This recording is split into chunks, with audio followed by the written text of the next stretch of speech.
flies low over the fields, thick and silent, as if the earth itself is holding a secret. The ground is wet beneath heavy boots.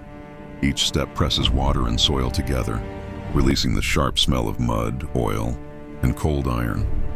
Somewhere in the darkness, an engine coughs, then settles into a steady living growl. Clank, clank. Tank tracks shift, slow and patient. Heinz Guderian stands alone. Before him rests a tank, motionless yet awake, its steel skin damp with dew. He places a gloved hand against the armor. It is bitterly cold, unforgiving, the same cold he has felt for years from men who still believe wars are won by marching feet and galloping horses. His breath fogs the air. Guderian does not see a machine. He sees momentum. He sees shock. He sees an idea moving faster than tradition can stop it. Voices echo in his memory, older generals, stiff-backed and dismissive. Tanks support infantry. Tanks do not decide wars. He closes his eyes. Versailles flashes through his mind, ink on paper. Signatures that chained a nation. No tanks, no armor, no future. Germany reduced, watched, restrained. But ideas he knows cannot be disarmed. Inside his coat, he pulls out a small notebook. The pages are worn thin, corners bent from years of handling. One sentence is underlined again and again, as if written to remind its author to never hesitate. Speed is decisive, delay is death. Behind him, an engine roars louder. The ground vibrates, faint but unmistakable. The fog trembles as if disturbed by something impatient to move. Guderian opens his eyes. This moment, this quiet before motion, matters more than any parade or medal. If this machine moves as he believes it can, then the old way of war will collapse under its tracks, and the world, whether it wishes to or not, will be forced to change. Germany after the Great War feels like a man forced to walk with his hands tied. Uniforms remain pressed, medals still polished. But beneath the surface there is humiliation, quiet, heavy, unresolved. Heinz Guderian feels it every time he enters a staff room. Maps still cover the walls, yet entire possibilities have been erased by ink and signatures. The Treaty of Versailles hangs over every conversation like a judge who never leaves the room. No tanks, no armored units, no future wars of movement, officially. By day, Guderian performs his duties like any respectable officer. By night, he studies. Books by foreign theorists lie open on his desk. British experiments, French hesitation, Russian depth. He reads by dim lamplight, the smell of paper and smoke filling the room. His fingers trace diagrams of arrows and breakthroughs, lines that do not crawl forward, but surge. In secret, Germany experiments. Across distant fields, machines disguised as agricultural tractors rumble to life. Canvas hides steel. Civilian markings mask military intent. Engines roar briefly, then fall silent again, as if afraid of being heard. Guderian stands close during the tests, notebook clenched in his hand, eyes fixed on every failure, every success. A tank stalls in the mud. Another throws a track. An officer laughs nervously. Guderian does not. He writes later that night. Diary 1928. They fear speed because they cannot control it. But war does not reward control. It rewards decision. Resistance comes from within his own ranks. Senior generals dismiss him politely, dangerously. Cavalry has worked for centuries. Infantry holds ground. Tanks break down. Guderian listens. Then he waits.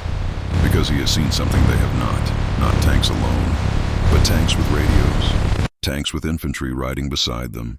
Tanks calling aircraft from the sky. A single fast-moving fist, never stopping, never allowing the enemy to think. This journey is not across land. It is through doubt, tradition, and fear. And Guderian is moving faster than all of them. The proving ground is quiet before the engines start. A flat stretch of land opens beneath a pale sky, empty except for steel shapes waiting in rows. Dust clings to the air. Officers gather at a distance, arms folded, expressions carefully neutral. Some are curious. Others are already prepared to be disappointed. Heinz Guderian stands forward, closer than protocol prefers. A signal is given.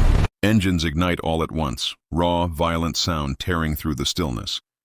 The ground trembles as tanks surge forward, not in a slow crawl, but in a sudden coordinated rush. Tracks bite into the earth. Dust explodes upward, stinging the eyes, coating uniforms, filling mouths with grit. This is not how wars are meant to move. The tanks do not pause to dress ranks. They do not wait for infantry lines to form behind them. They push forward together, radios crackling, commanders shouting into headsets. One tank swerves, another follows instantly. A gap opens and is exploited without hesitation. Observers shift uneasily. Someone mutters, "This is reckless." Guderian watches the maneuver unfold, pulse steady, eyes sharp. He sees not chaos but rhythm. Speed as structure, movement as control. An artillery position is marked, then overrun, before it can fire. Infantry. Carriers rush in behind the armor, dismounting as if pulled forward by the tanks themselves. Above, aircraft dive low, engines screaming, imaginary bombs falling on positions already shattered by momentum. Silence returns as suddenly as it was broken. Dust settles, engines idle. For a moment, no one speaks. Faces that arrived skeptical now stare at the ground where defenses once existed. What should have taken hours, days, has collapsed in minutes. Guderian breaks the silence quietly. "Gentlemen, this is not support." A pause. "This is decision." Some officers turn away, unsettled. Others nod slowly, unwilling but convinced. In that moment, the theory becomes reality, and the old rules of war begin to crack under steel and speed. Raining becomes routine, and routine becomes belief. Across open fields and narrow roads, the new Panzer units move again and again, rehearsing speed until it feels natural. Engines are no longer strange sounds, but steady companions. Crews learn to sleep beside their machines. Oil-stained hands wrapped around enamel mugs, breath fogging the cold air of early mornings. Inside the tanks, everything is cramped. Steel walls sweat with heat. The smell of fuel mixes with grease and unwashed uniforms. Radios crackle constantly. Short commands, clipped responses. For the first time, tanks do not fight blind. They listen. They react. Guderian walks among them. He watches young commanders climb out of turrets, faces smeared with grime, eyes alive with something new, confidence born of motion. He hears them talk in low voices about breakthroughs, about bypassing resistance instead of grinding against it. These are not theories now. They are habits. Still, doubt lingers. Supply officers worry aloud. Too fast. "You will outrun fuel." Infantry commanders frown. "You leave us behind." Guderian writes that night. Diary, 1936. They fear speed because it exposes weakness, especially their own. Exercises grow bolder. Tanks drive through villages, past crossroads, over bridges seized before defenders can react. Enemy headquarters imaginary, but carefully planned, are captured while still issuing orders to units that no longer exist. The greatest revelation is not firepower. It is confusion. Messages arrive too late. Commands contradict reality. The enemy, even in practice, is always reacting, never deciding. Momentum belongs to those who keep moving. Guderian stands on a rise, watching dust trails stretch across the landscape like scars. He feels the weight of responsibility settle in his chest. Speed brings victory, but it also brings risk. A broken engine, a wrong turn, a single pause can shatter the illusion.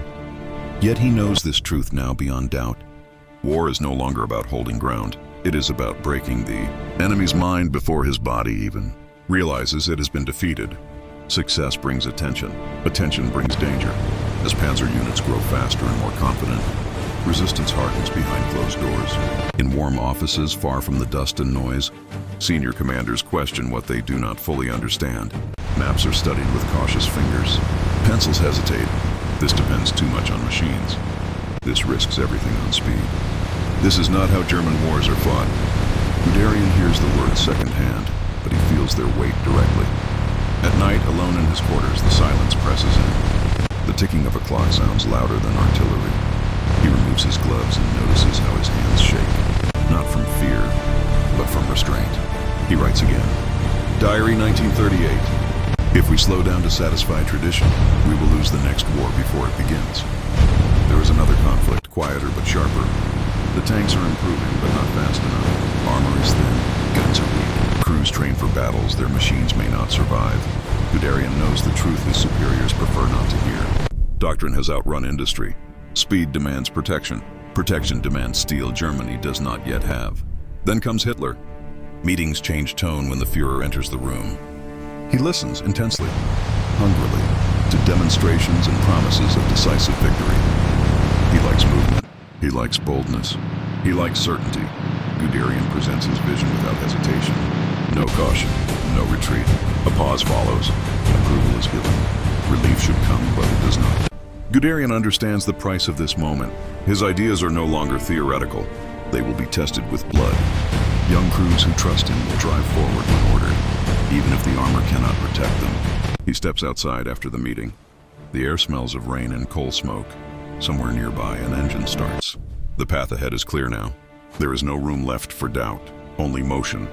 And once unleashed, this way of war cannot be called back. The war comes faster than anyone expects. Poland, 1939. Dawn breaks under the weight of engines.